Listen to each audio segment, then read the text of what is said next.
In WWE 2K23, I brought back TNA again, one more time.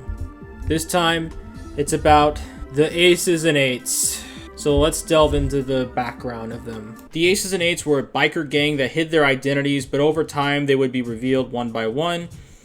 Aces and Eights storyline went on for 18 months, would eventually end in late 2013, and our current timeline is set after all the members have been revealed. So let's jump into the video. First event is TNA Genesis. We got three big matches. Our first one's for the X Division title as Aces and Eights Mr. Anderson takes on Austin Aries for the vacated title because Abyss was the last champion and he disappeared. We don't know where he went, but he's been gone for like a year, so we had to vacate the title, unfortunately. Mr. Anderson catches Austin Aries with an enziguri and pins him like immediately. The match was like 3 minutes long. Mr. Anderson brings the X Division title to the Aces and Eights. By God. Our next contest is for the vacated tag team championships. The Bad Influence, Christopher Daniels and Frankie Kazarian, take on the B team of Aces and Eights, Garrett Bischoff and Wes Briscoe. This is a tornado tag match because fuck normal tag matches. I'll just say that. As Wes Briscoe and Christopher Daniels are fighting on the ramp for God knows how long, Garrett Bischoff smacks Frankie Kazarian in the stomach with a sledgehammer and then somehow pulls out a Go to Hell, a GTH, onto Frankie Kazarian. And unfortunately, the B team won the tag titles from probably my favorite tag team of that era. Our main event is a big one. Kurt Angle, Perk Angle himself, takes on the current TNA World Champion, Bully Ray, with D'Lo Brown in his corner. Can Bully Ray survive Perk Angle? And arguably the worst finish I've ever seen to a wrestling match. Kurt Angle grabs the leg of Bully Ray, he stomps on it, and pins Bully Ray for the 3. Kurt Angle becomes the new world champion. Are you kidding me? That's how the fucking match ends? What the Now, before we get to our next pay-per-view after Genesis, I want to do a little plug. Like, subscribe, and comment. It really helps the channel, and I really appreciate it if you do that. Anyways, let's get back into the video. The impact following Genesis, Bully Ray was enraged that he lost his championship in his first defense. He flipped the table over, and he looked for someone to blame. He blamed D'Lo Brown for his loss. If D'Lo Brown doesn't prove to Bully that he deserves to be an Aces and Eights, he's gone. So, ultimatum for D'Lo. However, on Impact this week, we have one match. A television championship match. Devon, the current champion, representing Aces and Eights. God, they're a big stable.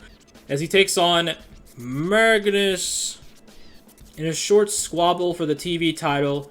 Magnus gets hit with a Saving Grace and a Tower of London for the pin. Devon retains. Aces and Eights is riding high except for D'Lo Brown. Our second pay-per-view, Sacrifice. Our show starts off with the Knockouts title on the line. Gail Kim, the current champion, because of course she's the champion, defends against Tara, aka Victoria. And after a back and forth fight, Gail Kim hits a chop to the boob, and somehow that's the 3 count. I guess the chop was devastating enough that it like broke a bone. Do women have boob? Why am I talking about this? Gail Kim wins the match. Alright, let's move on, please. So the second match is a pivotal match for D'Lo Brown. D'Lo Brown is getting in the ring as Bully Ray is giving him ultimatum. If he doesn't win this match, he's out. He will be taking on AJ Styles. And it goes just as you would expect it to go. AJ Styles hits a style clash onto D'Lo Brown for the pin and the win. AJ Styles gets a big win and Sacrifice. And as for D'Lo, after the match, Bully gets in the ring, pile drives D'Lo Brown onto the mat, and rips off his jacket and throws it in the garbage can, or the crowd, or wherever. And D'Lo Brown is left in the ring with nothing left. Our main event, Kurt Angle, the new TNA World Champion, defends his title against the It Factor, Bobby Roode. At the end of the match, Kurt Angle locks on a leg lock, and it really hurts Bobby Roode as he's barely able to get up. Kurt Angle then hits a leg takedown onto Bobby Roode, swirls around him, and pins him. Kurt Angle retains. Another shitty finish by Kurt Angle. Like, bro, please, just give us something interesting, like an ankle lock, or an American Slam, or an abdominal stretch. Wait, that one isn't really that interesting. After Sacrifice, we go to Impact, where Bully Ray comes out and declares that he will be having his rematch clause for the World Championship at TNA Lockdown. However, in the main event of that night, Mr. Anderson will be defending the X Division title against Suicide. And to the shock of Aces and Eights, Suicide would hit a roll-up out of nowhere and spin him around a bit, and Suicide would pin Mr. Anderson with a roll-up. Suicide becomes the new X Division champion. Mr. Anderson is not happy, and neither is Bully Ray. And now we arrive at one of the big pay-per-views of the year, Lockdown, where every match is contested inside of a steel cage. Our first match is the Lethal Lockdown match. It's Team Aces and Eights versus Team TNA. Team TNA consisting of the Cowboy James Storm, Jeff Hardy, Hulk Hogan, brother, and it's supposed to be Abyss, but it's not. It's Abyss's brother, Joseph Park. Joseph Park is replacing Abyss in this match because he's been gone for like a year. And after a barbaric Lethal Lockdown match, Aces and Eights would get the dub. Doc Gallows hits the, what does he call that? 12-step? Yeah, 12-step onto Joseph Park. And Hulk Hogan is distracted, squeezing Mr. Anderson's head into a pretzel, I guess. And because of that, Hulk Hogan doesn't notice that Joseph Park's getting pinned. Aces and Eights win. Our second match is for the tag team titles, as Mexica America, Hernandez and Chavo Guerrero challenge the B team of Aces and Eights, Garrett Bischoff and Wes Briscoe. Chavo Guerrero gets out of the cage first, thinking that he won the match. Unfortunately, he left Hernandez to his doom as he gets pummeled by both Wes Briscoe and Garrett Bischoff. Wes Briscoe escapes the cage first, and Garrett Bischoff just beats the crap out of Hernandez, and then Garrett Bischoff is able to get out of the cage and escape. The B team of Aces and Eights once again retain their titles, unfortunately. Why? Just why? And in our main event, it's a big fight rematch. Bully Ray, the president of Aces and Eights, looks to reclaim his title that he lost against Kurt Angle. And after a barbaric cage match that kind of looks like a scrap trap, Bully Ray hits the Bubba Cutter, or the Bully Cutter, I guess, to pin Kurt Angle, and Bully Ray becomes the world champion once again. Aces and Eights had a great night. Or did they? As Bully is celebrating his title win, Suicide comes out of nowhere and clocks Bully with the X Division title. Suicide reveals to be Austin Aries. Austin Aries says that he's using his Option C at Destination X to get a title shot. And he says that this will be the end of Bully Ray's reign of terror. The Impact following Lockdown, it was made official at Destination X, Austin Aries using his X Division Championship to cash in for a World Championship match against Bully Ray at Destination X. But in the main event of Impact, we had a TV title match as Devon of Aces and Eights defends against Stone Cold Shark Boy. Give me a shit, yeah. Sorry.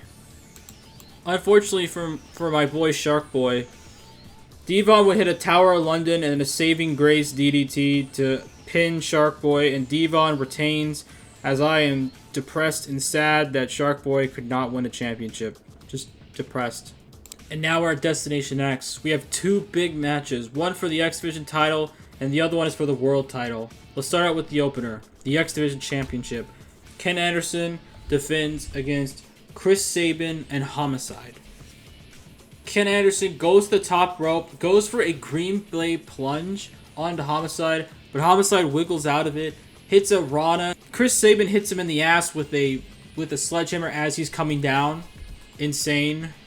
Homicide looks to go after Chris Sabin, but Chris Sabin counters it, hits the Cradle Shock, pins him for the win. Chris Sabin becomes the new X Division champion, and Mr. Anderson's on the outside, shocked and appalled. And now it's time for the main event. Bully Ray defends against Austin Aries, who's using the X Division Championship to cash in for a world title shot at Destination X. Austin Aries hits a massive springboard dropkick that busts open the Bully, hits another pay dirt, and after following the pay dirt, he goes to the top, hits a 450 splash, only for a 2 count. Bully Ray hits the senton. He pins Austin Aries. Bully Ray is still your world champion. Following Destination X, we go to Impact, where Ken Anderson is looking to reclaim his X Division title that he was never pinned for. And this time he's got Nux and Doc in his corner. Yep, they're making their first appearance in this episode, as they take on Chris Sabin for the X Division title. Chris Sabin hits a cradle shock, but Ken Anderson kicks out of it. So Chris Sabin goes to the top rope, hits a big splash off the top, pins Ken Anderson to retain his championship.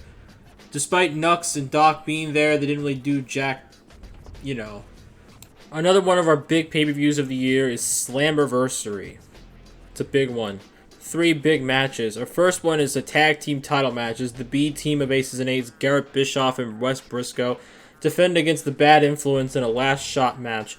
Meaning if the Bad Influence lose, they cannot challenge for the titles as long as Garrett and Briscoe are the champions. Unfortunately, it was a normal tag match, so it went on for 30 minutes or so because, of course.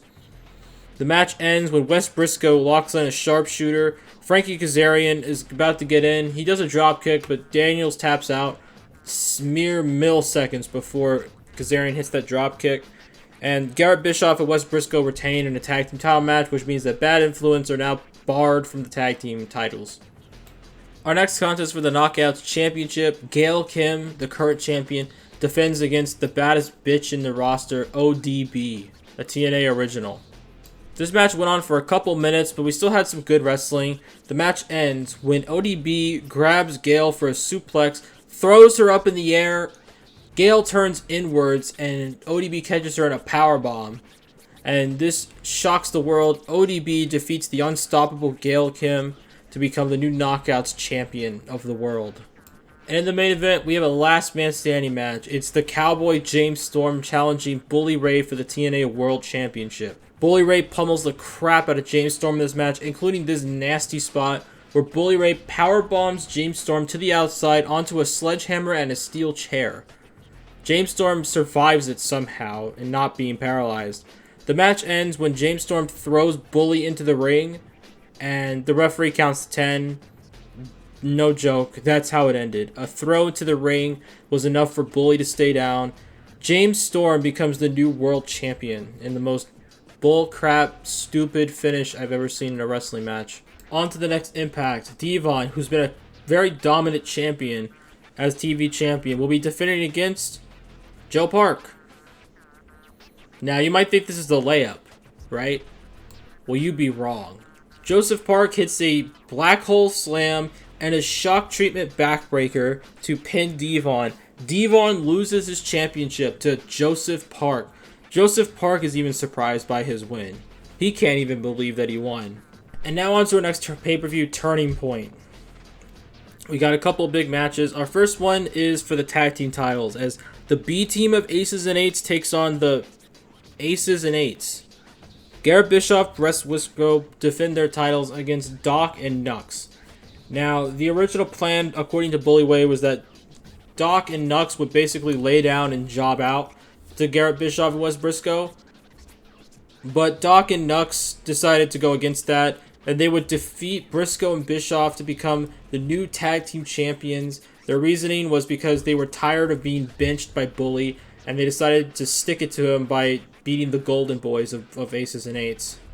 Our second match is a rematch from Slammiversary, where ODB is defending once again against Gail Kim in a last woman standing match.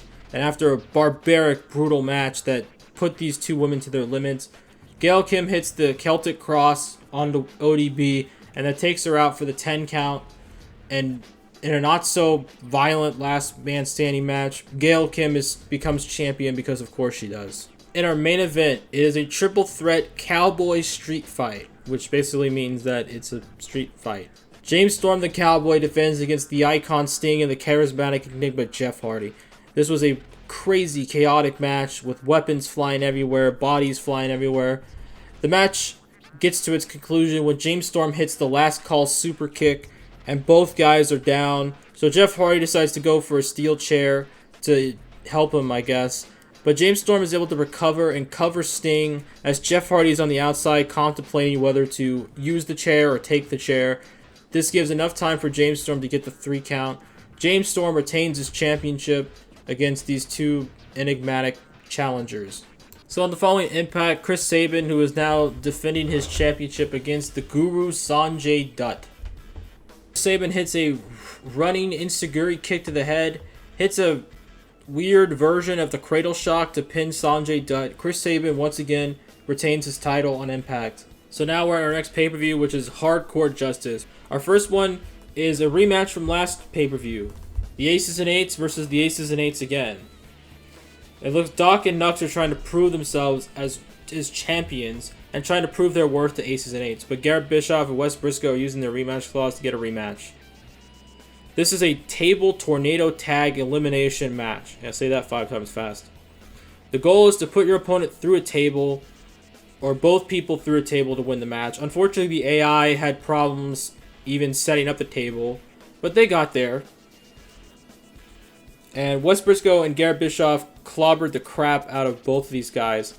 It was basically a clean sweep for Bischoff and Briscoe, and they got their titles back. Where do Nux and Doc go from here? I don't know. Also, can we get a shot of this whatever this is? I don't know what's going on here with Bischoff, Briscoe, and Doc, but it's weird. Our next contest is for the TV Championship. Devon is pissed off that he lost his title to frickin' Joseph Park of all people. So now they're going into a Monsters Ball match. Boo. This match was barbaric. They had weapons everywhere, which is not really surprising since it's a... Wait, no, this is Joseph Park, not Abyss, sorry. The AI, they were a little too, they got a little too distracted on the ramp, and they were fighting for 10 minutes without going anywhere. So, good old me had to intervene and at least get him back in the ring. However, this would lead to the end of the match when Joe Park hit a black hole slam to pin Devon for the 3. And I know some people might be going, actually, why did you do that? That doesn't count because you had to interfere. Well, you know, genius. Alright, if the AI are not going to do anything and they're just going to fight for 50 minutes, then I'm going to interfere. So, sorry, little side tangent. And our main event, James Storm, the Cowboy, once again defends his world title against AJ Styles, who's kind of in his depression arc. He's kind of sad. You know what makes him more sad? Losing. This match was the least extreme Falls Count Anywhere match I've ever seen in my life. The match ends when James Storm hits a falling neckbreaker on AJ and pins him for the dub. Of course, we can't have a finisher actually finish a match. We gotta have some dumb move do it, but I digress. James Storm is still your champion. So, on the following Impact, Hulk Hogan, the general manager of Impact, comes out and proclaims the Bound for Glory series will be starting after No Surrender. The 12 participants will be revealed, and as well as we will go through the rules of the Bound for Glory series and how it all works as well. But let's get back to, we have an X Division Championship match as Chris Sabin defends once again against Maple Leaf Muscle Petey Williams. This match was a great match, back and forth, X Division classic action. Chris Sabin hits not 1, not 2, but 3 cradle shocks to finally put down Petey Williams. Petey Williams was on a rampage in this match, but he still wasn't able to overcome Chris Sabin. Chris Sabin retains. And now we arrive at No Surrender. Our first match is for the Knockouts title. Gail Kim, who's once again on top, is defending against her long-term rival, Taryn Terrell. Taryn Terrell catches Gail Kim with a Snapman driver and hits a shock pin, pinning Gail Kim, and Taryn Terrell becomes the Knockouts champion, surprising everyone, including myself. And now for our main event. It's a rematch. James Storm, the Cowboy, defends his World Championship against the leader of Aces and Eights, Bully Ray. James Storm hits a code breaker and then a fist off the top. Bully Ray somehow survives it. James Storm goes to the top rope once again, but Bully Ray catches him in midair, picks him up, hits a Bubba Cutter for the 3. Bully Ray reclaims his championship and is now a 3-time TNA World Champion. 3-time. Wild. Now that No Surrender is over, we move into the Bound for Glory series. So what is the Bound for Glory series? It's kind of like the G1 Climax, if you know what that is, where it's a tournament over the course of a couple of months. However, depending on who wins, they get a certain amount of points. Rather than doing 3 months of simulations and matches, I just spun a wheel, and whatever number it landed on would be the points that a specific wrestler would get. Also, we have 2 rounds, so whichever 4 have the least amount of points after the first month are eliminated. And by the end of the second month, the bottom 4 of that will be eliminated as well. There are 12 participants in the Bound for Glory series, and they are Gunner, Austin Aries, Samoa Joe, AJ Styles, Kurt Angle, Jeff Hardy, Sting, Bobby Roode, Eric Young, Magnus, Matt Morgan, and Rampage Jackson. How did he get in here? I don't know. Don't ask me. So by the end of the next pay-per-view, 4 guys who are in 8th to 12th place will be eliminated from the series. Alright, so after the first round of the Bound for Glory series, let's see where everyone's ranking up. After 1 month of the Bound for Glory series, these are the standings. Now, as you can see, the people with the lowest scores are Sting, Austin Aries, Samoa Joe, and Rampage, meaning that those 4 are eliminated from the Bound for Glory series. Against All Odds is a big one. We got big matches, big rematches, and a bunch of other stuff. Our first match, the Knockouts title rematch. Gail Kim is looking to get her title back from Taryn Terrell. After a killer match of these ladies, which if you haven't seen a match from Gail Kim or Taryn Terrell, I'd recommend go seeing one. They're really good matches. Gail Kim hits the Celtic Cross on the Taryn Terrell, and Gail Kim once again is the Knockouts champion for the 3rd time. Our next contest is for the TV title. With the Bound for Glory series hogging up Impact's television, the TV championship will be defended at Against All Odds. The current champion, Joseph Park, will be defending against an open challenge. It's a mystery opponent. Who is it? August 1 is coming. August 1 is this. Oh my god. Is it who I think it is? It's August 1 Warning. It's Tito Ortiz. August 1 Warning. Oh my god. August 1 Warning himself, Tito Ortiz, is stepping up to the plate to take on Joe Park. Tito Ortiz proceeds to pummel the crap out of Joseph Park, and when it looks like the end is near for Joe Park and his title reign, Joseph Park rolls up, he catches Tito Ortiz with a roll-up, and pins Tito Ortiz. August 1 Warning has been defeated by Joseph Park as he retains his championship. By God. For the main event of this pay-per-view, it is the final showdown, the final climax between Bully Ray, who is now the champion once again, and the Cowboy James Storm. They will be settling the score in the Hell in a Cell structure. It was a brutal match between these two. They pulled out all the stops, but James Storm grabbed a chair and whacked Bully Ray a couple of too many times that this would lead to Bully Ray not being able to get the kick out, and James Storm would become the world champion once again, ending their feud once and for all. Bully is gone out of the main event scene. After the match, Ken Anderson comes out of nowhere and attacks Bully Ray, beating him and pummeling him. However, after Ken Anderson beats the crap out of Bully, we go backstage where we see Garrett Bischoff, who's been beaten down, and Wes Briscoe, who's been thrown through a lamp or something. He's been beat down as well, and it's revealed to be Doc and Nux. So, it seems like that Ken Anderson has led a rebellion against the Aces and Eights, completely imploding the group. And now, after the second month of the Bound for Glory series, these are the standings, and this is where everyone ends up. So, in the bottom place are AJ Styles, Magnus, Eric Young, and Bobby Roode, meaning that those 4 are eliminated. Meaning that the finalists for the Bound for Glory series are Matt Morgan, Gunner, Jeff Hardy, and Kurt Angle. They will be going into the mini tournament, and the winner of those two, and the winner of the semifinal matches will go to Victory Road to face off in the finals. Our first match in the Bound for Glory series semifinals. First place Kurt Angle versus 4th place Matt Morgan. Kurt Angle locks on the ankle lock, but Matt Morgan's able to get out of the ankle lock. So Matt Morgan gets caught in an angle slam for a 2. Kurt Angle goes to the top rope to risk it all for a big moonsault, but Matt Morgan gets out of the way. Kurt Angle gets put into the turnbuckle, and Matt Morgan looking to go for something, but Angle bops him in the head with an elbow and just goes straight for the leg to lock on that ankle lock. Matt Morgan taps out to the ankle lock. and Kurt Angle is now going to Victory Road in the Bound for Glory Series Finals. Our second finalist match is Gunner, Jackson Riker, the ultimate underdog, the guy that I wrote off as fodder, is now going in to fight Jeff Hardy, who got second place. The winner goes to fight Kurt Angle at Victory Road. Jackson Riker hits a big chokeslam off the top to Jeff Hardy, but Jeff Hardy kicks out at 2. Jeff Hardy rebounds. He goes to the top rope going for a standing swanton bomb, but he misses or something, I think. I don't know, but it looked odd. Jeff Hardy is able to hit the swanton bomb standing, but Jackson Riker grabs the ropes. So Jeff Hardy hits him with a flurry of strikes and kicks, and then follows it up with a DDT, and that is the end of Gunner. Gunner loses to a DDT to Jeff Hardy. The underdog in this fight couldn't overcome the Enigma. So now we have our finals. Kurt Angle versus Jeff Hardy for the Bound for Glory Series Finals, Victory Road. So, at Victory Road, we have 3 matches. Our first one is for the vacated tag team titles.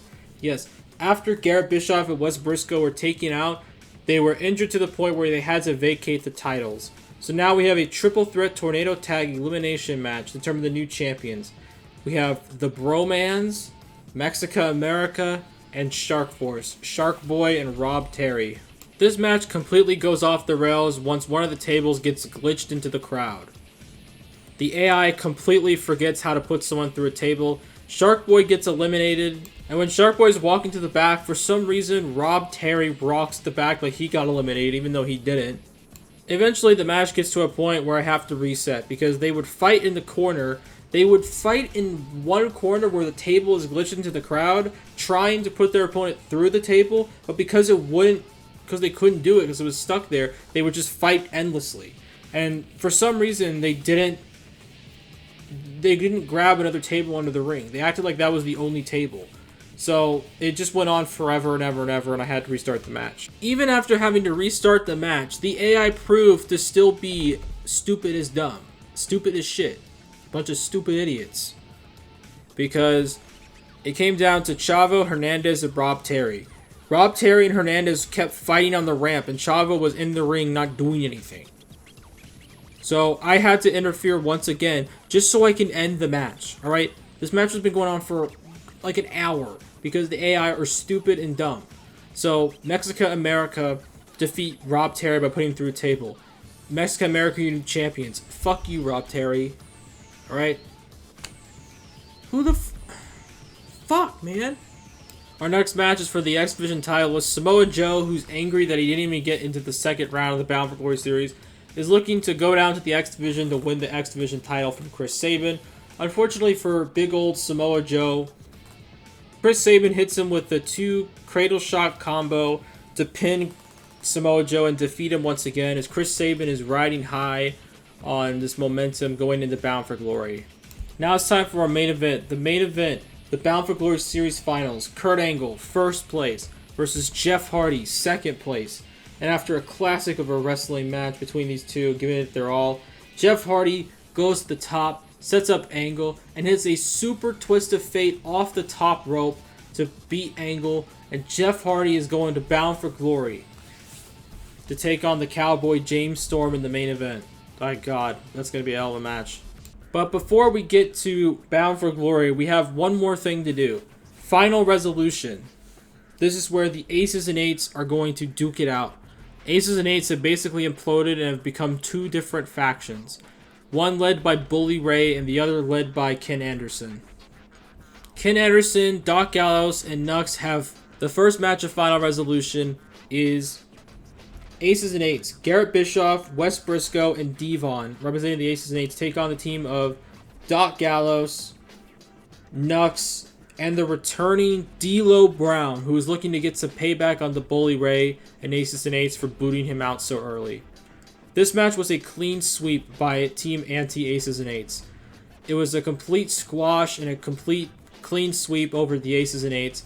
Doc, Nux, and D'Lo get their revenge on the Aces and Eights by taking them out and basically completely destroying them. And in the main event, it's an Aces or Death match. What does that mean? Well, if Ken Anderson wins, Aces and Eights are done. They are dead. However, if Ken Anderson loses, then Aces and Eights get to ride forever, and Ken Anderson, D'Lo, Doc, and Nux are all gone from TNA. The stakes cannot be any higher for this final resolution. And after a barbaric match between these two, and it falls count anywhere, in the end, Ken Anderson would hit one more mic check, and that would be it for Bully Ray. Ken Anderson, the vice president of Aces and Eights, would be the one to destroy the group entirely at Final Resolution, which is poetic because that's what happened in real life. The Aces and Eights were done and dusted by Ken Anderson. Before we move on, I think we should have one last toast to the Aces and Eights. Take it away, Joe. To the Aces and Eights, may you ride your mopeds to the shores of Valhalla. Cheers, boys. Godspeed, Aces and Eights. And now is the final impact before Bound for Glory and before this series comes to an end. Our final episode of Impact has two big matches. The first one is an 8-man battle royal, aka the equivalent of the, well, I couldn't put these guys on the card match, so here they are, all in a battle royal. All 7 of these guys are trying to take Joseph Park's television championship away from him that he dearly treasures, because his brother Abyss still hasn't come back and he doesn't know what to do with his life now that he can't find his brother. And after a chaotic battle royal, it comes down to Eric Young and Joseph Park. And somehow, Joseph Park, the guy deemed as a complete loser and a laughingstock, is able to eliminate super serious Eric Young to become the final television champion. This guy, who people thought was a laughingstock and couldn't take seriously, is the one to close out TNA with that title. And our final match on Impact is a triple threat tornado tag team match, as it's the Mexica America, Hernandez and Chavo take on Doc and Nux, who just got their win at Final Resolution, but also Bischoff and Briscoe, because they never got a rematch for their titles they had to vacate. So here we go. Final showdown for the tag team belts. Garrett Bischoff takes out Chavo Guerrero after he throws him into the barricade. Back in the ring, Garrett Bischoff hits a massive spear to Doc Gallows and takes him out of the match too. Garrett Bischoff has taken out both Doc Gallows and Chavo Guerrero. That's more wins than he's ever had in his actual career. After Doc gets eliminated, he stands around and doesn't move at all. He just stands there for some reason. I don't know why. Hernandez hits a big Mexican splash onto Wes Briscoe and takes him out of the match as well. Doc is still stuck in place because he doesn't know that he lost, I guess. I don't fucking know. Nux hits a Saito suplex onto Garrett Bischoff that takes him out of the match. The final two in this match are Nux and Hernandez. And while this sounds pretty important, like a pivotal moment in the match, it's not. You know why? Because it's kind of ruined by the fact that the AI don't leave. They just stand there. Garrett Bischoff stands there, doesn't move. Wes Briscoe doesn't move at all either. Doc fucking Gallows is still standing in the same spot he's been standing there for 5 minutes. Finally, Nux hits a go to hell GTH onto Hernandez to pin him for the win. Nux and Doc are the champions. Doc runs back in the ring and celebrates with Nux. Garrett and Bischoff and Briscoe are still on the outside, pouting, standing in the same spot they were, as we have our new champions. Great. Now it's time for Bound for Glory, our final event of this entire trilogy. We have 3 big matches that personify this event. So, our first is for the Knockouts title as the champion, Gail Kim. The greatest knockout of all time goes against another one of the greatest knockouts of all time, the Killer Bee herself, Madison Rayne. After putting on a clinic of a match between these two ladies, Madison Rayne hits a Northern Lights suplex and gets a shock pin onto Gail Kim. I couldn't believe it. Gail Kim's reign of terror has finally ended at Bound for Glory because of the one and only Killer Bee, Madison Rayne. Our second contest is for the X Division title as the dominant, defiant champion Chris Sabin puts it on the line against arguably TNA's greatest wrestler, AJ Styles, who is now back after being a loner for the entire year, is back to being the phenomenal one that we all know and love. And after another killer match, man, this pay-per-view has been really great. AJ Styles is able to finish off Chris Sabin with the Styles Clash to pin Sabin and end his title reign. The show ends with AJ Styles, the greatest X Division star of all time, being the final champion of this series. Now it's time for the big main event match. James Storm, the Cowboy, the champion, goes against the charismatic Enigma and the Bound for Glory series winner, Jeff Hardy. James Storm goes for a last call super kick, but Jeff gets out of the way. Jeff hits a couple of strikes. James Storm elbows Jeff in the face and then hits a last call, but they both collapse at the same time. James Storm goes for the cover, but it's not enough to put down Jeff Hardy. Jeff Hardy hits the big swanton off the top, but James Storm's foot is under the bottom rope. So Jeff Hardy gets James Storm into the corner and hits his big drop kick in the air onto James Storm. He picks up Storm, looks like he's going to go for a twist of fate, but James Storm counters that and is finally able to hit one more last call super kick that finally puts down Jeff Hardy, and that is the end. Cowboy James Storm is the TNA World Champion as he retains against the Bound for Glory series winner, Jeff Hardy, making James Storm the true champion of our universe. And that is it, everyone. That is me bringing TNA back. We did it 3 times, a trilogy of sorts, but this is the end of the road for TNA, at least for now. We brought it back 3 times over the course of 3 months. Crazy. If you've watched this entire trilogy, thank you so much. I super appreciate you actually sticking by with me with this series, because it's kind of a long one, so once again, thank you very much. Leave it down in the comments as to what you want me to bring back next time. But, at least for TNA, our chapter has finally closed, and that is it. Thank you very much, and have a great day.